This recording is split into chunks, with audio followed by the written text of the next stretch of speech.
I wanted to rephrase the question that was raised regarding the relationship between two partners. What's the difference between grieving to a close friend and grieving to your partner, a wife or a husband in that case? That's a question. And since I have the mic, the second question, in this part of the world, usually when we talk about healing and grieving, it's the, let's say, the Western perspective of it. So, but in this part of the world, how about healing by grieving to what you believe in? Like, as you said, like believing that this world is not the perfect place to be, like grieving to your creator, like this perspective, if you have any insights regarding this point. So you were saying about the difference between like grieving to a partner or grieving to someone else, yeah? So one of the things actually before we started talking that they agreed upon that I didn't understand was when they said, yeah, you don't imagine the amount of violent thoughts that a man can have. You know, because we were talking about like the amount of violence in certain places in the world and how these kinds of things happen. And I'm not saying that like all women are like me and all men are like that or anything like that, but there are things that will always be limited, you know, with the partner that you're sharing a home with, you know. So some things maybe the same gender will understand, you know, or maybe some things other people just will give you a fresh perspective. So I think that's a big part of it actually, you know. So it's just like this person also will carry those things with you, and sometimes there's already a lot that they're carrying. So that's also a nice relief, you know, to be able to unload, you know, the things that you need to do, that you need to unload in other places where it's just, it creates.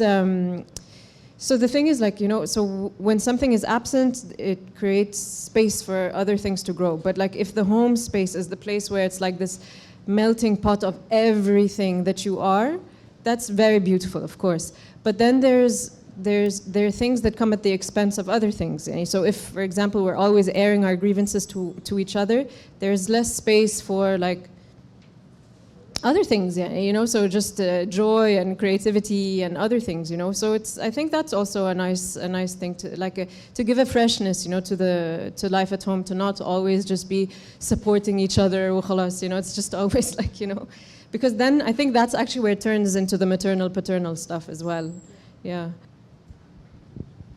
Maternal, just a couple of thoughts on maternal paternal. I spoke of traditional views because I think for hundreds of thousands of years there were pretty clear roles of what a man is supposed to do, what a woman is supposed to do, and the respective roles, and each one is free, you know, to assume any roles they want. But for me, for example, I see myself as the protector and the provider of my family. This is my purpose. I'm a father, right? I'm in charge of making sure that my family is safe and they're fed and they're safe. And if I was to take just an extreme example, right, back to the days of the revolution, which I trust everybody knows what I'm talking about here. Let's imagine during the days when the cops had disappeared, right? And the streets were basically empty. And there was just like Legan Shabeya, and it's just guys with guns and sticks, right? What had happened instead of me going down in front of a building and saying, this group of thugs is not going up, I would have been like, oh no, I'm tired, I'm not feeling well, just gonna go rest, it's on you, you know? That feels wrong. My purpose is to make sure that my family is safe.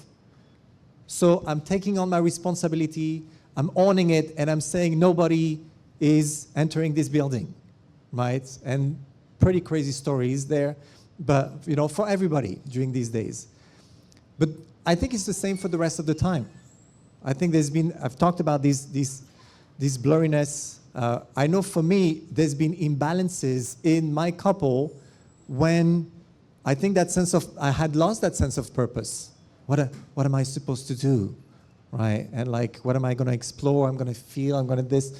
No, reconnecting to my purpose as a provider and a protector, which are traditional views, but this is what my wife and I actually agreed and found balance in, allowed her actually to stop wearing the pants. She was like, I was tired of wearing the pants.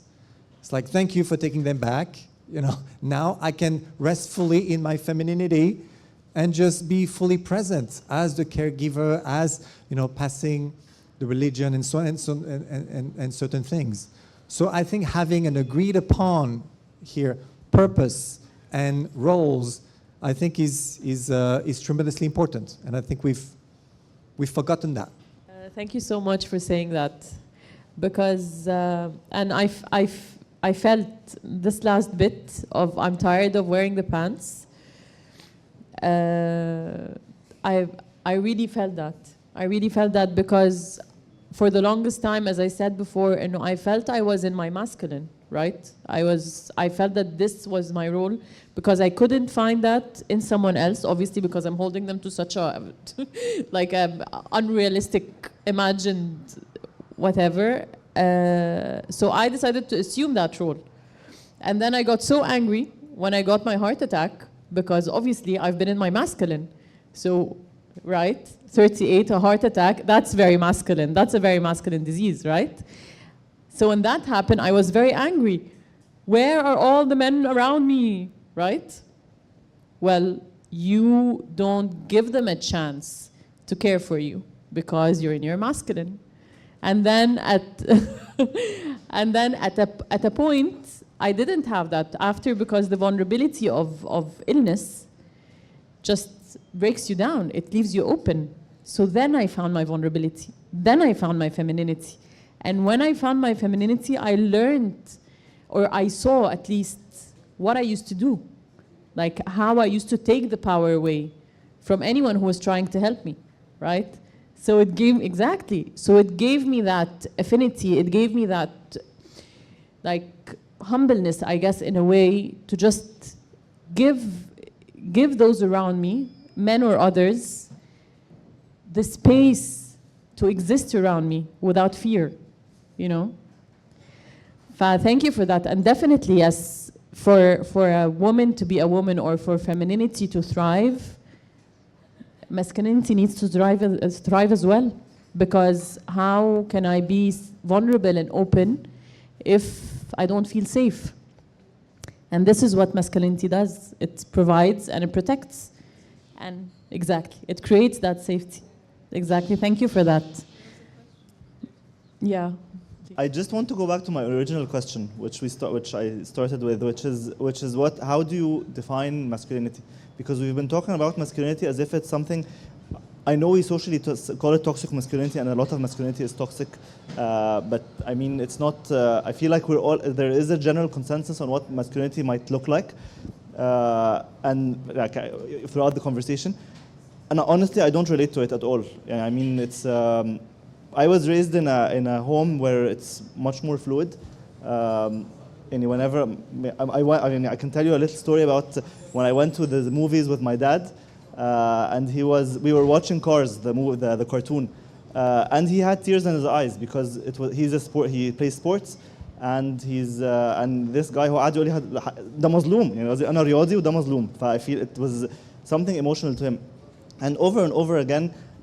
Sometimes, like, there are a lot of things that we see as a woman's job or a mom's job, but maybe this is not how I saw it in my home.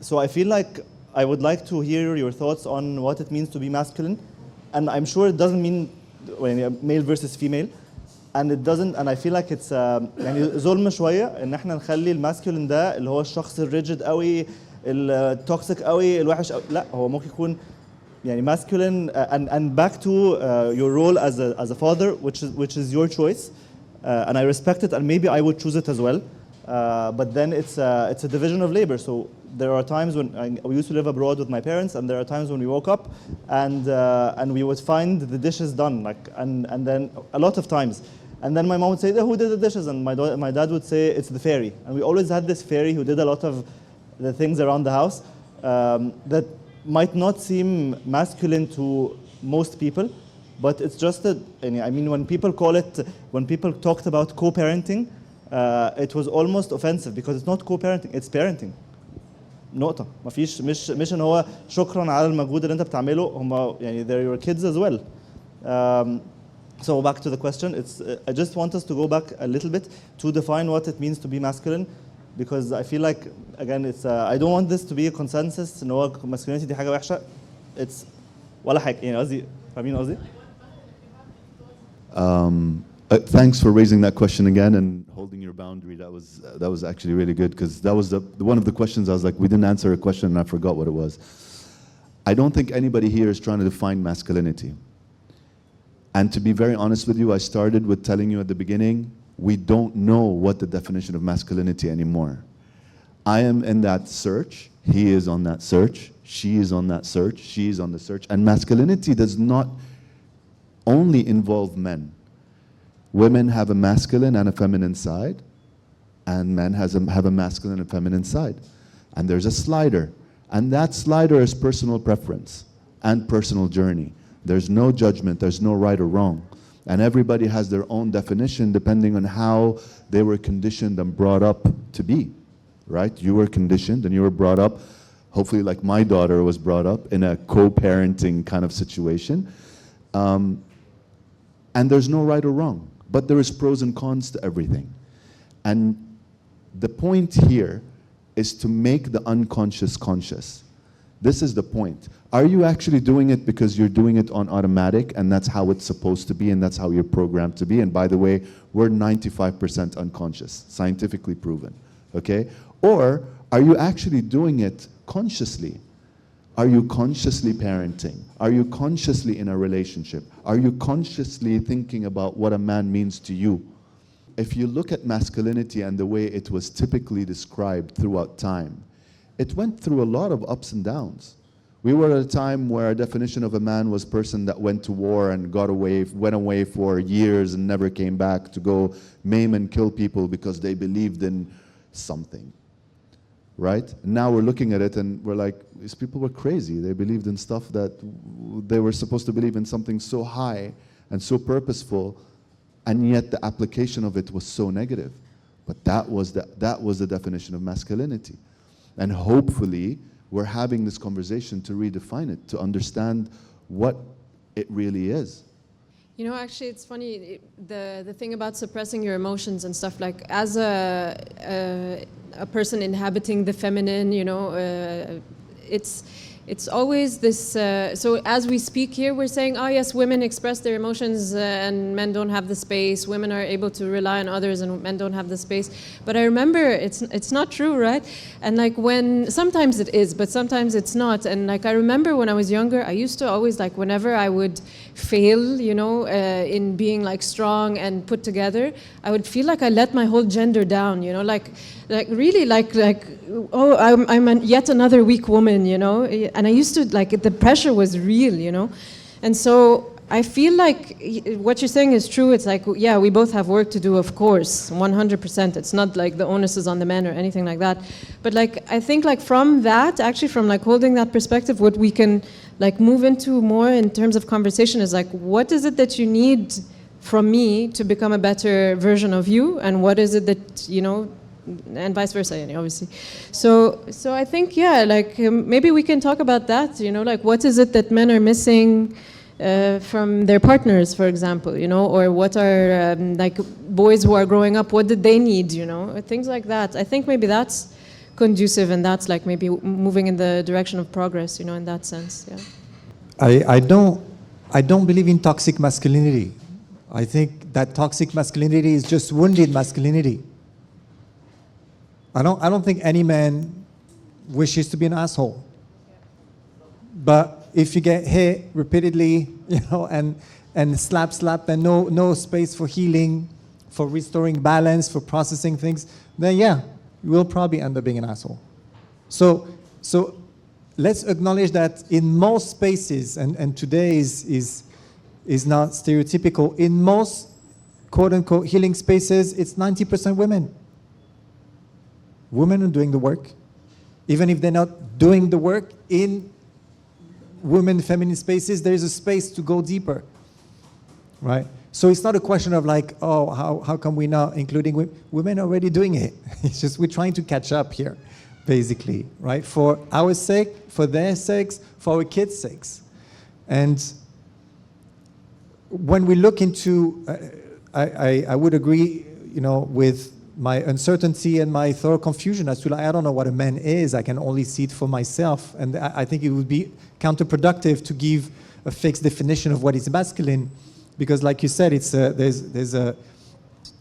there's that spectrum or different qualities. If you look at, for example, archetypes, which is a beautiful way to explore one's masculinity. We do a lot of work, for example, the main masculine archetype, which is also the title of a great book, which is the king, warrior, magician, and lover. These 4 male archetypes, king, warrior, magician, lover, great book for anybody who wants to explore that. This is a beautiful opportunity for people to say, okay, to what extent am I connected to my lover in a healthy way? Because I could be too far on that spectrum and dealing with addiction, right? A lot of men are addicted to porn. A lot of men are addicted to some other things. Or the other side of the spectrum is I'm shut down. I don't want to be in a relationship. How many men today, that's scary, are like, I don't want to be in a relationship. I don't want to get hurt. That's a wounded lover speaking. That doesn't come from a place of empowerment and peace. That comes from a place of, I got hurt too often, I'm shutting down, right? I get into my magician and I explore to what am I ready to transform, right? I get into then my warrior. What does that mean to be in my warrior, right? That means can I protect these boundaries, illuminate the boundaries around me, not being violent and picking fights. This young guy picking fights, or the other side of the spectrum, these young guys who are actually scared are actually doormats. And I speak as a recovering doormat, and I see a lot of men when we let's put gloves on in retreats. Let's just, for the sake of exploring what it feels like to connect to that fire, let's put, no. Oh, no. I can't, right? That's something to explore here. Because it comes from a wound, it comes from an injury, right? What happens if, once again, it's 2011, you're in the street, you have a group of thugs that's coming to you, what are you going to do? No, thank you. It's an extreme case, but the same example of you're at work and your boss is bullying you. Can you stand up for yourself? Can you stand up for your own dignity? And again, to what extent can I be in that healthy archetype of the king? Not the king who's a tyrant, who wants to have the power over everybody, and I call the shots and you do this because I'm the king. That's a tyrant, right? That's somebody who's insecure. We see that a lot, right? The cops in the streets and this and this and that, God bless them. But a lot of these power trips that you see, that comes from insecurity. They got ridiculed and they're humiliated by their superiors, so they start to pick on other people than they can pick on. To what extent can I be that embody that healthy archetype of the king, whose role is what? To protect, to nurture, to create a safe space to empower my kids. That's the power with, right? I want to be able to create a space for my wife to be, express herself artistically and creatively and do everything she wants to do. That's my role to do that. She doesn't have to worry about some things that I have to worry about, right? And same thing for my kids. So I think that's it. Finding where that slider and that balance with these different archetypes, and it's hard and it takes work. That's why we call, right? Healing takes work. Isn't that the title? Wasn't a question as much as a comment, but I tend to work with teenagers, and I think that when teenagers come to express feelings, they're so terrified because they think these feelings say something about who they are. As if I am sad, then I am weak. If I am this, then I'm this kind of person. As you were saying, what does it say about me within my gender roles or within my group? And I think one of the things we're trying to do as a minority is just create space for them to know that feelings are not who you are. They're telling you something about what you're going through, what you've been through, or where you need to go. And these messages, I think, outside of even relationships, within the institutions of learning or even work, it really needs to become a bigger systemic conversation than just individuals and couples. Thank you. I'll just add something and pass it. I mean, this is my point of view, and I'm not sure about that when I'm talking about masculine and feminine. But I just need to, I feel there is a difference between man and woman, and when we say masculine and feminine. And I think man and woman is a very clear gender, we understand it in a way, but then masculine and feminine, I think it's an energy that, as I am a man, I know that I have a masculine energy and a feminine energy in me, and everyone else has this.